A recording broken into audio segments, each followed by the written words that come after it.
আপনাদেরও আমি মনে করি অনুরোধ করব, আপনারা বিভিন্ন ধরনের ব্যাকগ্রাউন্ড এবং স্কিল আছে, আপনাদের অভিজ্ঞতা আছে, এটা নিয়ে ভাববেন। আপনারা সম্ভব হলে একটা যদি উদ্যোগ আপনারা নিজেরাও নেন, যে এই যে পিপিপির কথা আমরা বলছি, কিভাবে এটা আমরা আসলে ম্যাটেরিয়ালাইজ করব, স্পেশালি কিভাবে করাপশন বাদ দিব, কিভাবে যোগ্য পার্টনারকে আমরা সিলেক্ট করব, পার্টনার সিলেকশনের ক্রাইটেরিয়া গুলো কি হবে, কিভাবে মনিটরিং এবং রেগুলার কোয়ালিটি কন্ট্রোলটা ইনশিওরড হবে।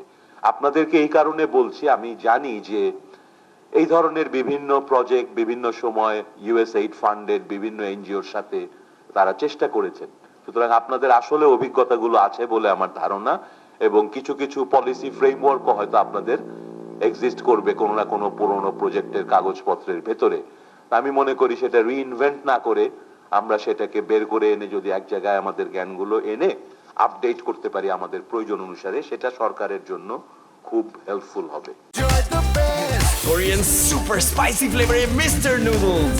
Oh bro, what a chat. বড় আরেকটা সমস্যা যেটা নিয়েও আজকে বেশি কথা হয়নি, কিন্তু আমরা যখন তৃণমূলে যাই, মানুষের সাথে কথা বলি, মানুষ এত কিছু বুঝে না।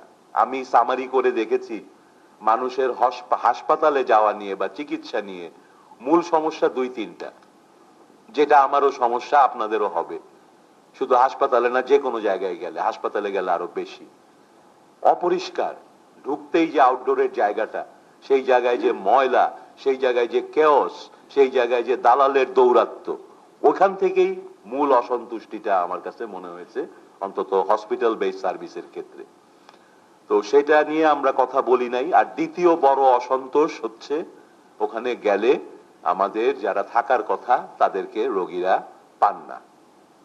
আমরা কয়েকদিন আগে, আমরা তো আসছি 15 দিন হলো, এর মধ্যে আমরা মৌখিকভাবে আমাদের সিভিল সার্জনদের একদিন বললাম, তার 2-3 দিন পরে আমরা সারা দেশের সকল, আমাদের কিন্তু হয়েছে ওই যে ডিজিটাল অ্যাটেন্ডেন্সের সিস্টেম আছে, তো সেটা আমরা আনলাম একদিনের ডেটা। আমাদের কিছু মিথ আছে যে গ্রামে পোস্টিং থাকলে এই জন্য ওখানে স্বাস্থ্যর মানুষরা থাকেন না। আমাদের একটা জেনারেল পারসেপশন আছে, এটা বোধহয় শুধু ডাক্তাররাই থাকেন না, বাকি সবাই থাকেন। আমাদের আরেকটা ধারণা আছে যে ওনারা হয়তো ওই জেলায় থাকেন না, অন্য জায়গায় থাকেন। তো আমরা দেখলাম কিছু ধারণা সঠিক, মোটামুটি রাফলি অর্ধেক মানুষকে আমরা পাই নাই ওই দিন, অন্তত আমাদের ওই ডিজিটাল রেকর্ডে প্রায় 45% মতো মানুষ অনুপস্থিত ছিলেন। এবং সেটা শুধু ডাক্তাররা না, আমাদের স্বাস্থ্য ব্যবস্থার সব স্তরের মানুষদের মধ্যেই সেই অনুপস্থিতি আমরা দেখেছি। এটা কিন্তু একদিনের একটা র্যান্ডম জিনিস, এটা কোনো স্ট্যাটিস্টিক্স না, এটা কোট করেন না, এখানে অনেক ব্যাখ্যারও বিষয় আছে।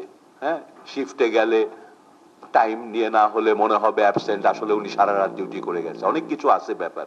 সুতরাং ওইটা পয়েন্ট না যে কত পার্সেন্ট ছিল ছিলেন না, পয়েন্টটা হচ্ছে যে আমি যেটা অবাক হলাম, ওই রেটটা মোটামুটি একদম পেরিফেরির ছোট্ট হেলথ ক্লিনিকেও যা, ঢাকা শহরের ন্যাশনাল ইনস্টিটিউট অফ XYZ এও তাই।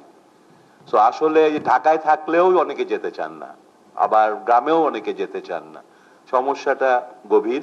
তো আমরা এটা নিয়ে কাজ করতে চাই যে কিভাবে স্বাস্থ্যকর্মীদের কর্মস্থলে যথাযথ উপস্থিত নিশ্চিত করা। এগুলো খুব বোরিং টাস্ক, কিন্তু খুব ইম্পর্টেন্ট টাস্ক। এটা নিয়ে কোনো ব্যাপক একাডেমিক ডিসকাশনের সুযোগ কম, কিন্তু আসলে হাতা গুটায়ে মাঠে গিয়ে কাজ করে জিনিসটা সমাধান করা খুব জরুরি। না হলে আমাদের এত সুন্দর চিন্তা কিচ্ছুই জায়গা মতো ডেলিভার্ড আর হচ্ছে না।